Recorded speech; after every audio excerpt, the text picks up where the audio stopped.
வணக்கம், welcome to AJC academy. இன்றைக்கி இந்த வீடியோவில் நம்ம ப்ரீவியஸ் இயரில் கேட்ட கொஸ்டின் பேப்பர் ரிவிஷன் தான் நம்ம பண்ணிகிட்ருக்கோம். ஸோ அந்த கொஸ்டின் பேப்பர் ரிவிஷனில் நம்ம எடுத்திருக்க சப்ஜெக்ட் வந்து ஸ்ட்ரென்த் ஆஃப் மெட்டீரியல் தான். இந்த ஸ்ட்ரென்த் ஆஃப் மெட்டீரியலில் ப்ரீவியஸாக கேட்ட கொஸ்டின்ஸ் எல்லாத்தையுமே வந்து டீட்டெயிலாக நம்ம எக்ஸ்ப்ளனேஷனோட தான் இந்த கிளாஸில் நம்ம பார்க்க போகிறோம். கிளாஸ்க்கு போகலாம். First question: A solid circular shaft of diameter 100 mm is subjected to an axial stress of 50 MPa. It is further subjected to a torque of 10 kN/meter. The maximum principal stress experienced on the shaft is closest to options: option A 41 MPa, option B 82 MPa, option C 164 MPa, option D 204 MPa. இப்போ இந்த கொஸ்டினில் என்ன கேட்டிருக்காங்க அப்படின்னு பார்த்தோன்னா, ஒரு solid circular shaft வந்துருக்கு. அந்த சாலிட் சர்க்குலர் ஷாஃப்டோட டயமீட்டர் வந்து எவ்வளோன்னு பார்த்தோன்னா, ஸோ இதான் வந்து ஒரு சாலிட் சர்க்குலர் ஷாஃப்ட்.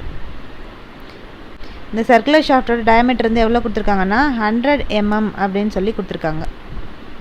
அதுக்கப்புறம் என்ன கொடுத்துருக்காங்கன்னா, இந்த ஷாஃப்டில் சர்க்குலர் ஷாஃப்டில் ஆக்சியல் ஸ்ட்ரெஸ் வந்து ஆக்ட் ஆகுது. அது வந்து 50 MPa அப்படின்னு வந்து சொல்லி கொடுத்துருக்காங்க. இன்னொன்று என்ன கொடுத்துருக்காங்கன்னா, டார்க் வந்து ஆக்ட் ஆகுது. டார்க் டி வந்து எவ்வளோ ஆக்ட் ஆகுதுன்னா 10 kN/meter வந்து ஆக்ட் ஆகுதுன்னு சொல்லி கொடுத்துருக்காங்க. என்ன கண்டுபிடிக்க சொல்லியிருக்காங்க அப்படின்னு பார்த்தோன்னா, மேக்ஸிமம் பிரின்சிபல் ஸ்ட்ரெஸ்ஸஸ் வந்து இந்த ஷாஃப்டில் எவ்வளோ ப்ரெசென்ட் ஆகிருக்கு அப்படின்னு சொல்லி தான் வந்து இந்த கொஸ்டினில் கண்டுபிடிக்க சொல்லியிருக்காங்க. அப்போ இந்த சம் எப்படி சால்வ் பண்ணுறதுன்னு பார்க்கலாமா? இப்போ நம்ம கிவன் எல்லாத்தையும் எடுத்து எழுதிடலாம். ஃபஸ்ட் நம்மளுக்கு டயமீட்டர் டி வந்து கொடுத்துருக்காங்க 100 mm சொல்லி. அதே மாதிரி ஆக்சியல் ஸ்ட்ரெஸ்ன்றது நம்மளுக்கு சிக்மா எக்ஸ். அப்போ சிக்மா எக்ஸ் வந்து 50 MPa கொடுத்துருக்காங்க. சிக்மா ஒய் நம்மளுக்கு கிடையாது, ஸோ அது 0. நெக்ஸ்ட் வந்து டார்க் வந்து கொடுத்துருக்காங்க. அது வந்து 10 kN/meter சொல்லி நம்ம வந்து mm கன்வெர்ட் பண்ண போகிறோம் அந்த டார்க்கோட வேல்யூவை. அப்போ 10 × 10⁻6 Nm. அப்போ நம்ம கண்டுபிடிச்சி டார்க் வந்து போட்டாச்சு mmல. இந்த மேக்ஸிமம் ஷியர் ஸ்ட்ரெஸ் வந்து கண்டுபிடிக்கிற ஃபார்முலா வந்து நம்மளுக்கு ஒன்று தெரியும். So tau maths = 16T / πd³.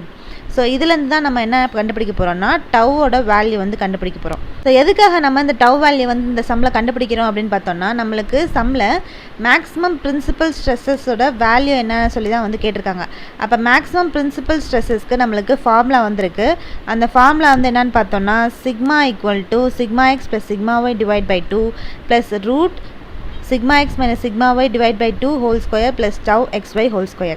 So இதுக்கு இந்த ஃபார்முலாவுக்கு நம்மளுக்கு டவ்வோட வேல்யூ வந்து தேவை. அதனால தான் நம்ம டவ் மேக்ஸோட வேல்யூ வந்து இந்த ஃபார்முலா வச்சு நம்ம கண்டுபிடிக்க போகிறோம். இப்போ நம்ம டவ்வோட வேல்யூ வந்து கண்டுபிடிக்கலாமா?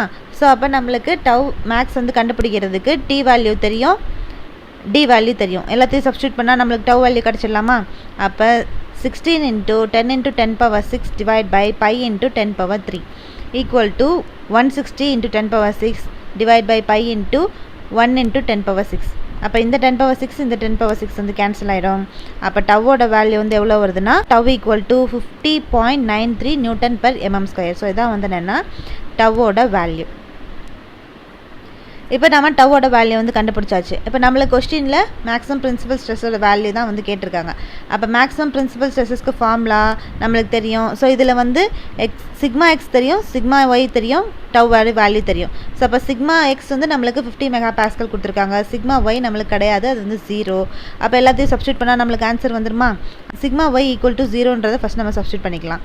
அப்போ சிக்மா எக்ஸ் சிக்மா ஒய் வந்து 0 ஆயிரும், /2 + √σx இங்கே வந்து சிக்மா ஒய் வந்து 0 / 2 ஹோல் ஸ்கொயர் + τxy². இப்போ நம்ம சிக்மா எக்ஸை இந்த வேல்யூவிலேருந்து சப்ஸ்டியூட் பண்ணோம்னா 50 / 2 + √50/2 ஹோல் ஸ்கொயர் + டவ்வோட வேல்யூ நம்மளுக்கு 50.93 whole square.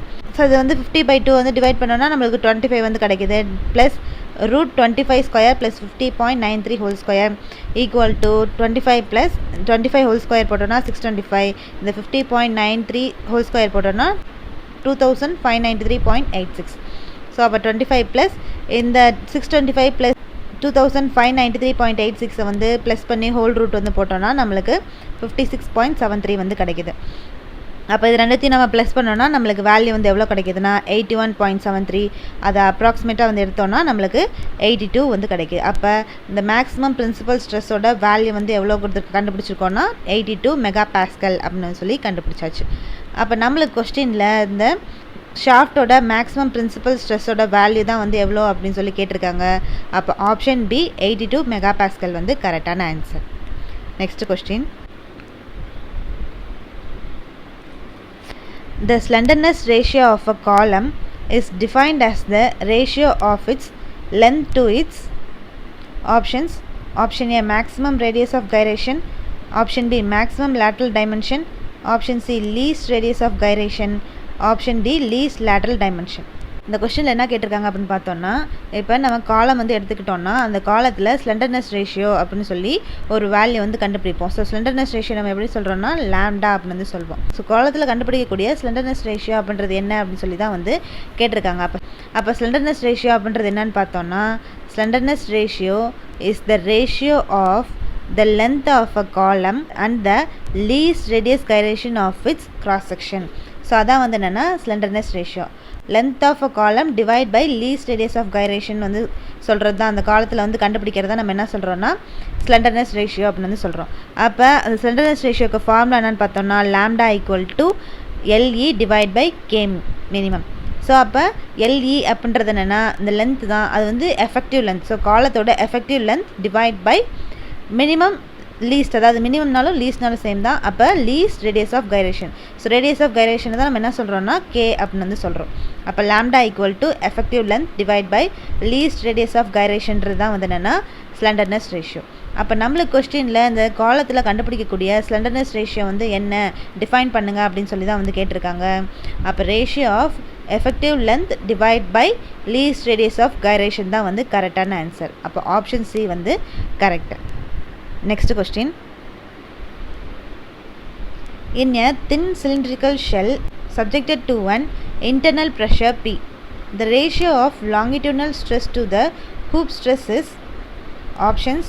Option A 1/2, option B 4, option C 1/4, option D 2. இப்போ இந்த கொஸ்டினில் என்ன கேட்டிருக்காங்க அப்படின்னு பார்த்தோன்னா, ஒரு தின் சிலிண்ட்ரிக்கல் ஷெல் வந்திருக்கு. அந்த தின் சிலிண்ட்ரிக்கல் ஷெல்லில் இன்டர்னல் ப்ரெஷர் Pன்ற இன்டர்னல் ப்ரெஷர் வந்து ஆக்ட் ஆகுது.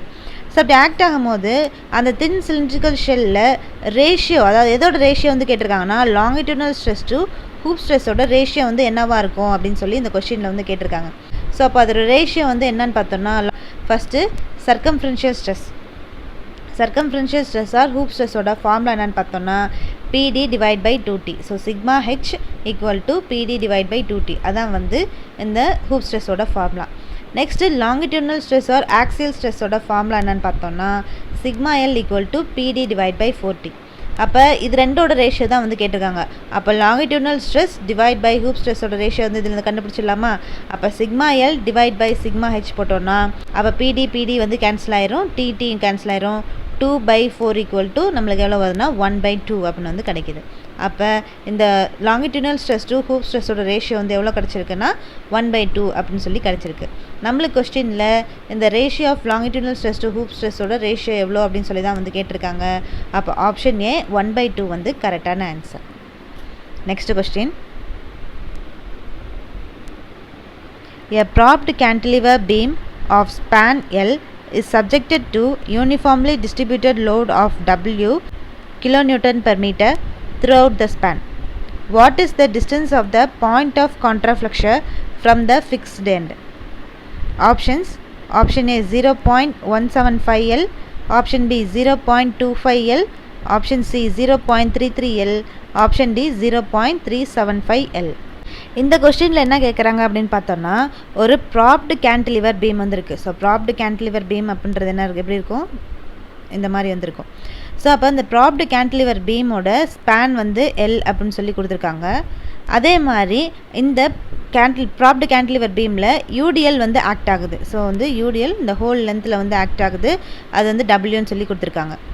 என்ன கண்டுபிடிக்க சொல்லியிருக்காங்க அப்படின்னு பார்த்தோன்னா, what is the distance of point of contraflexure from the fixed end. So அந்த ஃபிக்ஸ்டு எண்டிலேருந்து பாயிண்ட் ஆஃப் கான்ட்ராஃப்ளெக்ஷர் வந்து எவ்வளோ டிஸ்டன்ஸில் வந்து இருக்கும் அப்படின்னு சொல்லி கேட்டிருக்காங்க. இப்போ இந்த சம்மை எப்படி சால்வ் பண்ணுறது அப்படின்னு பார்க்கலாம். ப்ராப்டு கேன்டிலிவர் பீமில் வந்து என்னென்னா, இப்போ இந்த பாயிண்ட் பியில் லோடு வந்து ஆக்ட் ஆகிருக்கு. அப்படி லோடு வந்து ஆக்ட் ஆகும்போது அந்த பாயிண்ட் பியோட டிஃப்ளெக்ஷன் வேல்யூ வந்து எவ்வளோன்னு பார்த்தோன்னா del1 equal to -WL/4 divide by 8EI. இதே வந்து இந்த பாயிண்ட் பியில் ரியாக்ஷன் நம்ம எடுக்கும் போது அப்போ டிஃப்ளெக்ஷன் வேல்யூ வந்து எவ்வளோ இருக்குது அப்படின்னு சொல்கிறாங்கன்னா del2 அது del2ன்னு எடுத்துக்கிறாங்க. del2 equal to RB into L cube divide by 3EI. இப்போ del1 வேல்யூ தெரியும், del2 வேல்யூ தெரியும். பி பாயிண்டில் இந்த ப்ராப்டி கேன்டிலிவர் பீமில் பி பாயிண்டில் வந்து என்னென்னா அந்த நெட் டிஃப்ளெக்ஷன் வேல்யூ வந்து 0 அப்படின்னு சொல்லி எடுத்துக்கிறோம். அப்போ del1 + del2 ஈக்குவல் டு 0 நம்ம எடுத்துக்கிட்டோன்னா del1 வேல்யூ நம்மளுக்கு தெரியும் -WL⁴ divide by 8EI plus del2 value வந்து RB L⁴ divide by 3EI equal to 0 நம்ம வந்து எடுத்தாச்சு. இப்போ இதிலேருந்து நம்ம என்ன கண்டுபிடிக்க போகிறோன்னா இப்போ நம்ம என்ன பண்ண போகிறோன்னா இந்த -WL⁴ டிவைட் பை 8EI வந்து இந்த பக்கம் வச்சுட்டு ஈக்குவல் டுக்கு அந்த பக்கம் வந்து இந்த ஆர்பி வேல்யூ எடுத்துகிட்டு போகிறோம். அப்போ ஆர்பி வேல்யூ எடுத்துகிட்டு போனோன்னா ஈக்குவல் டுக்கு அந்த side -RB L⁴ divide by 3EI ஆகும். அப்போ மைனஸ் வந்து கேன்சல் ஆயிரும். அப்போ WL⁴ divide by 8EI equal to RB L⁴ divide by 3EI வந்து கிடச்சிரும். இப்போ இதில் வந்து நம்ம L⁴ L⁴ இது எல்லாத்தையும் வந்து கேன்சல் பண்ணோம்னா நம்மளுக்கு WL வந்து கிடைக்கும் divide by 8EI equal to RB divide by 3EI அப்படின்னு சொல்லி கிடச்சாச்சு. 2Eஐயும் நம்ம வந்து கேன்சல் பண்ணிடலாம். கேன்சல் பண்ணோன்னா அப்போ WL divide by 8 equal to RB divide by 3ன்னு சொல்லி நம்மளுக்கு கிடைக்கிது. இப்போ நம்ம இதை கிராஸ் மல்டிப்ளிகேஷன் பண்ணலாமா? அப்போ 3WL ஈக்குவல் டு 8RB அப்படின்னு சொல்லி கிடைக்கும். அப்போ RB ஈக்குவல் டு நம்மளுக்கு ரியாக்ஷன் தான் வந்து வேணும். ஸோ அப்போ RB equal to 3WL divide by 8 வந்து கிடைக்கும். அப்போ RB ஈக்குவல் டு என்ன வேல்யூனா 3WL டிவைட் பை 8. ஸோ அதான் வந்து RBயோட வேல்யூ. ஸோ வந்து பி பாயிண்டில் ரியாக்ஷன் வந்து எவ்வளோ அப்படின்னு சொல்லி நம்ம கண்டுபிடிச்சாச்சு. இப்போ நம்ம என்ன கண்டுபிடிக்க போகிறோம்னா இப்போ இந்த பாயிண்ட் ஆஃப் கான்ட்ராஃப்ளெக்ஷனோட டிஸ்டன்ஸ் தான் வந்து கண்டுபிடிக்கிறோம். ஸோ அது எப்படி கண்டுபிடிக்க போகிறோன்னா இந்த வேல்யூவை தான் இந்த இடத்துல இருந்தால் நம்மளுக்கு என்னென்னா இப்படி தான் நம்மளுக்கு இந்த டிஃப்ளெக்ஷன் வந்து அக்கர் ஆகும். ஸோ அப்போ பாயிண்ட் ஆஃப் கான்ட்ராஃப்ளெக்ஷன் இந்த ப்ராப்ட் எண்ட்லேருந்து தான் நம்மளுக்கு கிடைக்கும். அப்போ இங்கே இந்த ப்ராப்ட் எண்ட்லேருந்து தான் ஒரு இந்த வரைக்கும் சென்டர் வரைக்கும் ஒரு டிஸ்டன்ஸில் நம்ம எக்ஸ் அப்படின்னு சொல்லி எடுத்துக்கிறோம். இப்போ நம்ம நெக்ஸ்ட் என்ன கண்டுபிடிக்க போகிறோன்னா மொமெண்ட் வந்து கண்டுபிடிக்க போகிறோம். ஸோ நம்ம இந்த ப்ராப்ட் எண்ட்லேருந்து ஒரு சர்டன் டிஸ்டன்ஸ் வரைக்கும் நம்ம அந்த வேல்யூவை எக்ஸ் அப்படின்னு சொல்லி எடுத்திருக்கோம். அப்போ இந்த எக்ஸ் வேல்யூ வரைக்கும் நம்ம மொமெண்ட் வந்து கண்டுபிடிக்க போகிறோம். அப்போ ஆர்பி வேல்யூ நம்மளுக்கு தெரியும். ஸோ இப்போ இந்த பாயிண்ட்டை வந்து சீன் வச்சுக்கலாம். அப்போ சீன் வச்சுக்கிட்டோன்னா -RB into x plus W into x into x divide by 2 equal to 0. அப்போ ஆர்பி வேல்யூ நம்மளுக்கு தெரியும் -3WL divide by 8 into x plus W into x² divide by 2 equal to 0. -3WL divide by 8x வந்து இந்த பக்கம் வச்சுட்டு equal டுக்கு அந்த பக்கம் வந்து WX² பை 2 வந்து அந்த ஈக்குவல் டுக்கு அந்த பக்கம் கொண்டு வந்து போகிறோம். அப்போ மைனஸ் வந்து கேன்சல் ஆயிரும். அப்போ 3WL divide by 8 into X equal to WX² divide by 8 வந்து கிடைக்கும். அப்போ எக்ஸ் வந்து கேன்சல் ஆயிரும், W வந்து கேன்சல் ஆயிரும். அப்போ 3L divide by 8 equal to X divide by 2. அப்போ கிராஸ் மல்டிப்ளிகேஷன் பண்ணோன்னா 8x ஈக்குவல் டு 6L. அப்போ இதில் இந்த எக்ஸ் வேல்யூ வந்து கண்டுபிடிச்சிடலாமா? ஸோ வந்து X equal to 6L divide by 8. அப்போ எக்ஸோட வேல்யூ வந்து என்னென்னு பார்த்தோன்னா 3L டிவைட் பை 4 தான் வந்து எக்ஸோட வேல்யூ. ப்ராப்டன்லேருந்து நம்ம எக்ஸோட வேல்யூ எவ்வளோன்னு கண்டுபிடிச்சிருக்கோன்னா 3L டிவைட் பை 4 அப்படின்னு சொல்லி நம்மளுக்கு கண்டுபிடிச்சிருக்கோம். ப்ராப்ட் எண்ட்லேருந்து தான் நம்மளுக்கு இந்த எக்ஸோட வேல்யூ நம்ம கண்டுபிடிச்சிருக்கோம். இப்போ ஃபிக்ஸ்ட் எண்ட்லேருந்து நம்ம வந்து கண்டுபிடிக்கணும். அப்போ ஃபிக்ஸ்ட் எண்ட்லேருந்து நம்மளுக்கு கொஸ்டினில் வந்து கேட்டிருக்காங்க பாயிண்ட் ஆஃப் கான்ட்ராஃப்ளெக்ஷனோட டிஸ்டன்ஸ் வந்து ஃபிக்ஸ்ட் எண்ட்லேருந்து எவ்வளோ அப்படின்னு சொல்லி தான் வந்து கேட்டிருக்காங்க. அப்போ அது எப்படி வந்து கண்டுபிடிக்க போகிறோன்னா distance from fixed end equal to total span வந்து எவ்வளோனா நம்மளுக்கு L மைனஸ் எக்ஸ். எக்ஸோட வேல்யூ நம்மளுக்கு 3L டிவைட் பை 4. அப்போ 4L minus 3L divide by 4ன்னு போட்டோன்னா L பை 4. அந்த ஃபிக்ஸ்ட் எண்ட்லேருந்து அந்த பாயிண்ட் ஆஃப் கான்ட்ராஃப்ளெக்ஷன் எவ்வளோ டிஸ்டன்ஸில் வந்து ஆக்ட் ஆகுதுன்னு பார்த்தோன்னா 0.25L அப்படின்ற டிஸ்டன்ஸில் தான் வந்து ஆக்ட் ஆகுது. அப்போ நம்மளுக்கு கொஸ்டினில் இந்த பாயிண்ட் ஆஃப் கான்ட்ராஃப்ளெக்ஷன் வந்து ஃபிக்ஸ்ட் எண்ட்லேருந்து எவ்வளோ டிஸ்டன்ஸில் வந்து ஆக்ட் ஆகுது அப்படின்னு சொல்லி தான் கேட்டிருக்காங்க. அப்போ ஆப்ஷன் பி 0.25L வந்து கரெக்டான answer. Next question. Basic equation of deflection y of the beam is represented by EI d square y by dx square equal to m, where EI equal to flexural rigidity and m equal to bending moment. Then EI into d cube y divided by dx cube will be options. Option A rate of loading, option B shear force at the section, option C bending moment at section, option D 0 always. இப்போ இந்த கொஸ்டினில் என்ன கேட்குறாங்க அப்படின்னு சொல்லி பார்த்தோம்னா, பீமில் deflection வந்து act ஆகுது. அந்த டிஃப்ளெக்ஷனோட ஃபார்முலா வந்து பேசிக்கான ஒரு ஈக்குவேஷன் வந்து என்னன்னு சொல்லி பார்த்தோம்னா, EI = d²y / dx² = m. So அதான் வந்து இந்த டிஃப்ளெக்ஷனோட பேசிக் ஈக்குவேஷன். அந்த EIயோட வேல்யூ என்னென்னு பார்த்தோம்னா ஃப்ளெக்ஷுவல் ரிஜிடிட்டி, எம்மோட வேல்யூ வந்து பெண்டிங் மொமெண்ட். ஸோ இந்த கொஸ்டினில் என்ன கேட்குறாங்கன்னா, EI × d³ y / dx³ value வந்து என்ன அப்படின்னு சொல்லி கேட்டிருக்காங்க. அப்போ அதோட வேல்யூ வந்து என்னன்னு பார்த்தோம்னா, EI × d³ y / dx³ வந்து எப்படி டினோட் பண்ணுறாங்கன்னா ஷியர் ஃபோர்ஸ் அப்படின்னு வந்து சொல்கிறாங்க. அப்போ நம்மளுக்கு கொஸ்டினில் இந்த EI × d³ y / dx³ வந்து என்ன அப்படின்னு சொல்லி தான் வந்து கேட்டிருக்காங்க. அது வந்து என்னன்னு சொல்லி பார்த்தோம்னா ஷியர் ஃபோர்ஸ் அப்படின்னு வந்து அர்த்தம். ஸோ அப்போ அந்த பீமோட shear force at the section தான் வந்து கரெக்டான ஆன்சர். அப்போ ஆப்ஷன் பி வந்து correct. Next question.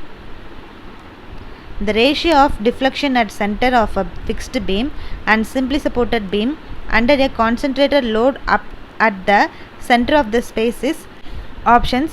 Option A 0.50, option B 0.25, option C 0.20, option D 0.75.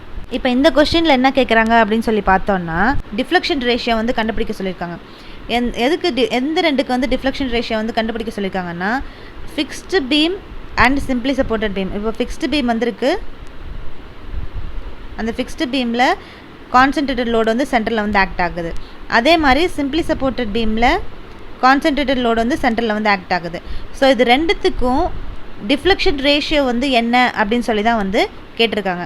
So அப்போ இந்த ரெண்டு ஃபிக்ஸ்டு பீமுக்கும் சிம்பிளி சப்போர்ட்டட் பீமுக்கும் கான்சன்ட்ரேட்டட் லோடு வந்து சென்டராக வந்து ஆக்ட் ஆகும்போது அது டிஃப்ளெக்ஷன் ரேஷியோ வந்து என்னன்னு சொல்லி பார்த்தோன்னா, first deflection at centre of fixed beam under a concentrated loads. அப்போ டிஃப்ளெக்ஷன் இந்த ஃபிக்ஸ்டு பீமுக்கு கான்சன்ட்ரேட்டட் லோடு வந்து சென்டராக வந்து ஆக்ட் ஆகும்போது அப்போ டிஃப்ளெக்ஷனோட ஃபார்முலா வந்து என்னென்னு பார்த்தோன்னா del = del1 சொல்லி எடுத்துக்கலாம். அப்போ del1 = டபிள்யூக்கு பதிலாக இங்கே பி வந்து எடுத்துக்கிறாங்க. ஸோ டபிள்யூனாலும் சரி பினாலும் சரி ரெண்டுமே சேம் தான். அப்போ PL³ / 192 EI வந்து இந்த ஃபிக்ஸ்டு பீமில் கான்சன்ட்ரேட்டட் லோடு வந்து சென்ட்ரல் ஆக்ட் ஆகிருந்துச்சுன்னா டிஃப்ளெக்ஷனோட ஃபார்முலா. இதே வந்து சிம்பிளி சப்போர்ட்டட் பீமில் கான்சன்ட்ரேட்டட் லோடு வந்து சென்டர் ஆக்ட் ஆகும்போது அந்த டிஃப்ளெக்ஷன் ஃபார்முலா என்னன்னு பார்த்தோம்னா del2ன்னு சொல்லி எடுத்துக்கிறாங்க. அப்போ del2 = PL³ / 48 EI. அப்போ இது ரெண்டுத்துக்கும் தான் வந்து ரேஷியோ வந்து கண்டுபிடிக்க சொல்லியிருக்காங்க. அப்போ ரேஷியோ = டிஃப்ளெக்ஷன் ரேஷியோ கண்டுபிடிக்க சொல்லியிருக்காங்க. அப்போ deflection ratio = del1 / del2 = PL³ / 192 EI / PL³ / 48 EI. So இது PL³ ரெண்டுமே வந்து கேன்சல் ஆயிரும், EI வந்து கேன்சல் ஆயிரும். அப்போ 48 / 192 வரும். அப்போ அதை கேன்சல் பண்ணோன்னா நம்மளுக்கு 1/4 வரும். அப்போ 1/4னா என்னென்னா 0.25. அப்போ நம்மளுக்கு கொஸ்டினில் ஃபிக்ஸ்டு பீமுக்கும் சிம்பிளி சப்போர்ட்டட் பீமுக்கும் பாயிண்ட் லோடு வந்து சென்டராக வந்து ஆக்ட் ஆகிருக்கும் போது அந்த டிஃப்ளெக்ஷன் ரேஷியோ என்னன்னு சொல்லி தான் வந்து கொஸ்டினில் கேட்டிருக்காங்க. அப்போ அந்த ரேஷியோ வந்து என்னன்னு சொல்லி பார்த்தோம்னா 0.25. அப்போ ஆப்ஷன் பி 0.25 வந்து கரெக்டான answer. Next question. Section modulus is defined as options. Option A moment of inertia about the neutral axis divided by square of the distance of neutral axis from furthest point. Option B moment of inertia about the neutral axis, distance of the most distant point from the neutral axis. Option C bending moment divided by moment of inertia. Option D none of this. இப்போ இந்த கொஸ்டினில் என்ன கேட்டிருக்காங்க அப்படின்னு சொல்லி பார்த்தோன்னா, section modulus அப்படின்றது என்ன அப்படின்னு சொல்லி தான் இந்த கொஸ்டினில் வந்து கேட்டிருக்காங்க. அப்போ செக்ஷன் மாடுலஸ் அப்படின்றது என்னன்னு பார்த்தோன்னா, அது செக்ஷன் மாடுலஸை வந்து நம்ம எப்படி டினோட் பண்ணுறோன்னா Z அப்படின்னு சொல்லி டினோட் பண்ணுறோம். அப்போ செக்ஷன் மாடுலஸ் என்னதுன்னா, the ratio of moment of inertia of the beam cross section about the neutral axis to the distance y max of extreme fiber from the neutral axis. So அதான் நம்ம என்ன சொல்கிறோன்னா section modulus அப்படின்னு வந்து சொல்கிறோம். அப்போ section modulus அப்படின்றது என்னென்னா, பீமோட நியூட்ரல் ஆக்சிஸில் moment of inertia I value divide by அந்த நியூட்ரல் ஆக்சிஸ்லேருந்து இந்த எக்ஸ்ட்ரீம் ஃபைபரோட டிஸ்டன்ஸ், இந்த ரெண்டுத்துக்கும் உள்ள ரேஷியோ தான் நம்ம என்ன சொல்கிறோன்னா செக்ஷன் மாடுலஸ் அப்படின்னு வந்து சொல்கிறோம். அப்போ செக்ஷன் மாடுலஸை இசட்னு சொல்லி டினோட் பண்ணுறாங்க. அப்போ அந்த பீமில் நியூட்ரல் ஆக்சிஸ்லேருந்து மொமெண்ட் ஆஃப் இனர்ஷியா வந்து எவ்வளோ இருக்குது டிவைட் பை நியூட்ரல் ஆக்சிஸ்லேருந்து இந்த எக்ஸ்ட்ரீம் ஃபைபரோட டிஸ்டன்ஸ் வந்து ஒய் மேக்ஸ் அப்படின்னு சொல்கிறாங்க. அப்போ moment of inertia divide by Y max அப்படின்றது என்னென்னா செக்ஷன் மாடுலஸ். அப்போ நம்மளுக்கு கொஸ்டினில் இந்த செக்ஷன் மாடுலஸ் தான் வந்து என்னன்னு சொல்லி கேட்டிருக்காங்க. அப்போ option B moment of inertia about the neutral axis divide by distance of the most distant point from the neutral axis. அது அப்போ ஆப்ஷன் பி வந்து கரெக்டான answer. Next question. At hinge, bending moment will be options. Option A 0, option B low, option C moderate, option D maximum. இப்போ இந்த கொஸ்டினில் என்ன கேட்டிருக்காங்க, இப்போ ஒரு ஹிஞ்ச் வந்திருக்கு, அந்த ஹிஞ்சில் பெண்டிங் மொமெண்ட் வந்து எவ்வளோ இருக்கும் அப்படின்னு சொல்லி கேட்டிருக்காங்க. ஸோ அப்போ இந்த ஹிஞ்சில் பெண்டிங் மொமெண்ட் வந்து 0வாக தான் வந்திருக்கும் அப்படின்னு வந்து சொல்கிறாங்க. பெண்டிங் மொமெண்ட் அதாவது இந்த ரொட்டேஷன் வந்து எப்போ இந்த ஒரு பீம்லையோ இல்லை ஏதாவது ஒரு மெட்டீரியல் வந்து ஆக்ட் ஆகுது அப்படின்னா லோடு வந்து அப்ளை பண்ணால் தான் அங்கே வந்து ரொட்டேஷன் வந்துருக்கும். அதாவது பெண்டிங் மொமெண்ட் வந்து அந்த இடத்துல வந்து ஆக்ட் ஆகும். ஸோ அப்போ நம்மளுக்கு கொஸ்டினில் இந்த ஹிஞ்சில் பெண்டிங் மொமெண்ட் வந்து என்னவாக இருக்கும் அப்படின்னு சொல்லி தான் வந்து கேட்டிருக்காங்க. ஹிஞ்சு வந்து ஆக்ட் ஆகுதுன்னா அப்போ பெண்டிங் மொமெண்ட் அந்த இடத்துல வந்து 0வாக தான் வந்திருக்கும். அப்போ ஆப்ஷன் ஏ 0 வந்து கரெக்டான answer. Next question. Strain hardening of structural steel means options. Option A experiencing higher stress than yield stress with increased deformation. Option B decrease in the stress experienced with increasing strain. Option C strengthening steel member externally for reducing strain experienced. Option D strain occurring before plastic flow of steel material. இப்போ இந்த கொஸ்டினில் என்ன கேட்குறாங்க அப்படின்னு சொல்லி பார்த்தோன்னா இந்த structural ஸ்டீலில் ஸ்ட்ரெயின் ஹார்டனிங் அப்படின்றது என்ன அப்படின்னு சொல்லி தான் வந்து கேட்டிருக்காங்க. அப்போ ஸ்ட்ரெயின் ஹார்டனிங்கிறது என்னன்னு சொல்லி பார்த்தோன்னா இப்போ இந்த ஸ்ட்ரெயின் ஹார்டனிங்கில் என்ன சொல்கிறாங்கன்னா இப்போ நம்ம ஸ்ட்ரெஸ் வந்து இந்த ஸ்ட்ரக்சரல் ஸ்டீலில் வந்து அப்ளை பண்ணுறோன்னா லோடு அப்ளை பண்ணுறதை தாண்டி இந்த ஸ்ட்ரெஸ் வந்து அந்த ஸ்ட்ரக்சரல் ஸ்டீல் நம்ம அப்ளை பண்ணும் போது அங்கே வந்து அதிகமான ஸ்ட்ரெயின் வந்து க்ரியேட் ஆக ஆரம்பிக்குது. ஸோ இந்த ரீஜனில் ஸ்ட்ரெயின் தான் வந்து அதிகமாக இன்க்ரீஸ் ஆகுமே தவிர ஸ்ட்ரெஸ் வந்து கம்மியாக தான் வந்து இன்க்ரீஸ் ஆகுது அப்படின்னு வந்து சொல்கிறாங்க. இந்த ஸ்ட்ரெயின் ஹார்டனிங் ரீஜனில் வச்சிருக்கக்கூடிய மெட்டீரியலில் அதோட கிறிஸ்டலைன் ஸ்ட்ரக்சர் அதுக்கப்புறம் அட்டாமிக் ஸ்ட்ரக்சர் எல்லாமே வந்து சேஞ்சஸ் வந்து நடக்குது. அதுக்கப்புறம் தான் வந்து டிஃபார்மேஷன் வந்து இன்க்ரீஸ் ஆக ஆரம்பிக்குது அப்படின்னு வந்து சொல்கிறாங்க. அதுதான் வந்து என்னென்னா ஸ்ட்ரெயின் ஹார்டனிங் அப்படின்னு வந்து சொல்லியிருக்காங்க. அப்போ ஸ்ட்ரெயின் ஹார்டனிங் அப்படின்றது என்னென்னா option A experiencing higher stress then yield stress with increase deformation. Stress வந்து நம்ம அதிகமாக கொடுக்க அந்த இடத்துல வந்து என்னென்னா ஸ்ட்ரெயின் வந்து அதிகமாக வந்து ரியாக்ட் பண்ண ஆரம்பிக்குது. அதனால டிஃபார்மேஷன் வந்து அதிகமாக வந்து நடக்குது அப்படின்னு சொல்கிறாங்க. அப்போ option A experiencing higher stress then yield stress with increase deformation. அப்போ ஆப்ஷன் ஏ வந்து கரெக்டான answer. Next question.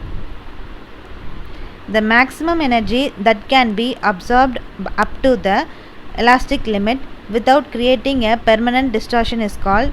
Options. Option A proof resilience, option B modulus of resilience, option C toughness, option D flexural rigidity. இப்போ load வந்து apply பண்ணுறோம் அந்த ஒரு மெட்டீரியலில். அப்படி அப்ளை பண்ணும் போது அந்த மெட்டீரியல் அதோட எலாஸ்டிக் லிமிட் வர வரைக்கும் மேக்ஸிமம் எனர்ஜியை வந்து அப்சர்வ் பண்ணி எந்த டிஃபார்மேஷன் வந்து அதுவும் பெர்மனன்ட் டிஃபார்மேஷன் எதுவும் அக்கர் ஆகாமல் வந்து பார்த்துக்குச்சுன்னா அந்த டைப் ஆஃப் ப்ராப்பர்ட்டி பேர் தான் என்னன்னு சொல்லி கேட்டிருக்காங்க. அப்போ இந்த மாதிரி நம்ம லோடு வந்து அதிகமாக ஆக்ட் ஆனாலும் எலாஸ்டிக் லிமிட் வரைக்கும் அதோட மேக்ஸிமம் எனர்ஜி அப்சர்வ் பண்ணி எந்த பெர்மனன்ட் டிஃபார்மேஷன் வந்து நடக்காமல் வந்து பார்த்துக்குச்சுன்னா அந்த டைப் ஆஃப் ப்ராப்பர்ட்டி பேர் தான் நம்ம என்ன சொல்கிறோன்னா ப்ரூஃப் ரெசிலன்ஸ் அப்படின்னு வந்து சொல்கிறோம். அப்போ நம்மளுக்கு கொஸ்டினில் அதான் கேட்டிருக்காங்க. இந்த எலாஸ்டிக் லிமிட் வர வரைக்கும் அதோட மேக்ஸிமம் எனர்ஜி வந்து அப்சர்வ் பண்ணி எந்த பெர்மனன்ட் டிஸ்டார்ஷனும் வந்து நடக்காமல் பார்த்துக்கக்கூடிய அந்த ப்ராப்பர்ட்டி பேர் என்னன்னு சொல்லி கேட்டிருக்காங்க. அப்போ ஆப்ஷன் ஏ ப்ரூஃப் ரெசிலன்ஸ் வந்து கரெக்டான ஆன்சர். இன்றைக்கி நம்ம கிளாஸில் இந்த ப்ரீவியஸ் இயர் கொஷின் பேப்பர் ரிவிஷனில் ஸ்ட்ரென்த் ஆஃப் மெட்டீரியலில் இந்த 10 இம்பார்ட்டண்டான ப்ரீவியஸ் இயர் கொஷின் வந்து டீட்டெயிலாக வந்து எக்ஸ்பிளைன் பண்ணியிருக்கோம். ஸோ நெக்ஸ்ட் கிளாஸில் அடுத்த இம்பார்ட்டண்டான 10 MCQஸோட இந்த கொஷின் பேப்பர் ரிவிஷனில் வந்து நம்ம பார்க்கலாம். தேங்க்யூ.